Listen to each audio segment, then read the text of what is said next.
แบกไม้เข้าป่าอีกแล้วทุกคนเข้าป่าหน่อไม้มื้อนี้เนาะไปหาหน่อไม้ไผ่ครั้งแรกเนาะบ่เคยไปหาจักเถื่อแถวนี้ทุกคนมื้อนี้ก็ไปกับป้าเพิ่นเนาะอันนี้สิเป็นของกระเจ้าซุมเฮาไปกระเจ้าโจนมาได้เต็มกระตาทุกคนเลยนี่ดิเจ้าของแล้วเนาะบ่ฮู้ว่าจะได้สำใดข่อยก็ยังบ่เคยมาหาทางนี้จักเถื่อปีนี้เนาะป้าเพิ่นก็มาหาครั้งแรกปกติเพิ่นก็มาหาอีกหม้องหนึ่งหั่นนะบ่ฮู้จะมีสำใดทุกคนอยากได้ไปเฮ็ดหน่อไม้ทงสูงติวิวหน่อไม้ไม่ก็คือบ่เทิงเนาะหน่อไม้อันที่มันเรือก็คือแบบโตก็จะเอาบ่ได้มันอยู่กลางกอมันหกแล้วก็แบบว่ามันสูงไม่คอก็บ่เทิงจังซี่นะพี่น้องต้องถือคอประเกาะเนาะค่อนข้างจะยากอันนี้คือเอาบ่ได้แต่แหนมเด้อทุกคนมีแต่อันใหญ่ๆตัวที่ว่ามันสูงไม่บ่เทิงแล้วก็กอหน่อไม้ไผ่คือมันเป็นน้ำลายเนาะนี่ข่อยก็บาดเจ็บไปแล้วนี่น้ำลายน้ำขูดน้ำเกาะบ่ค่อยได้หน่อไม้ไผ่วันนี้ก็เลยเบิ่งแน่นี่ห่วยหน่อไม้ไผ่ได้หน่อไม้ไผ่น้อยหนึ่งก็เลยมาห่วยหน่อไม้บงทุกคนมาเอาหน่อไม้บงตื่มแถวนี้โอ้ยไปแถวหน้าไกลหน้าผากแดงนี่คือตุ่มยุงเลยทุกคนเลยมีแต่ยุงมีแต่หมุดงามก็หลายทั้งยุงครบทั้งหมุดงามครบบ่จักอัน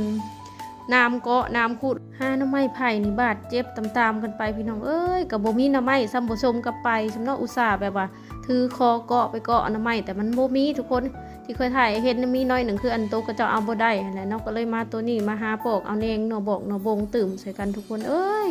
หายากหาซาแท้ๆเนาะหน่อไม้นี่ก็ได้ก็คืออยากได้ไปเฮ็ดหน่อไม้ทงเฮาบ่ได้อยากเฮ็ดลายดอกอย่างขี้ลายก็สัก6-7 ธงเนาะเพราะว่าในเฮือนข่อยนี่แกงหน่อไม้ประมาณเดือนละ2 เถื่อเลยเฮาบ่ได้กินดุคือบางคนนี่สิเป็นแมงหว่างเด้อทุกคนมันเจาะหน่อไม้อยู่เนาะหน่อไม้ยามนี่ก็มีแต่แมงหว่างเจาะเลยทุกคนเอ้ย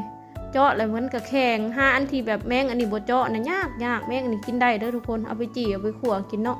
แต่ว่ามันบ่ค่อยให้เฮาจับปานใดเนาะบางทีเฮาย่างเข้ามาก็หน่อไม้มันบินวุ่นๆอยู่เทิงหัวแล้วกว่าสิได้หน่อไม้ก็บ่แม่นเรื่องง่ายๆคือค่อยเว้าแหละหัวหยุ่งหัวยองจังซี่แหละพี่น้องอันนี้สิเป็นกอโจดเนาะ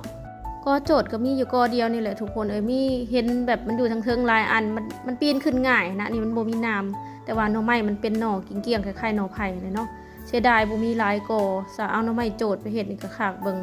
มีแต่อันงามๆก็เลยปีนขึ้นไปฮักเอาหัวมันปีนง่ายน้ำก็บ่มีนะทุกคนเลยกว่าจะได้หน่อไม้บ่ได้เรื่องง่ายหัวหยุ่งหัวยองบ่จักยุงจักหมุด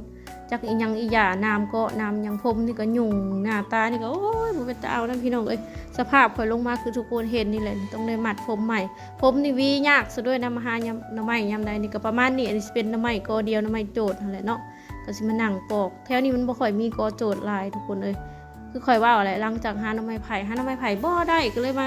หม่องนี่เนาะหม่องกอหน่อไม้บงมันมีกอโจดอยู่อันเดียวอันนี้ล่ะอยากได้ใส่ถุงสัก6-7 ถุง1ไว้กินหั่นนะถ้าบางคนเนี่ยก็จะเฮ็ดหลายเป็น20-30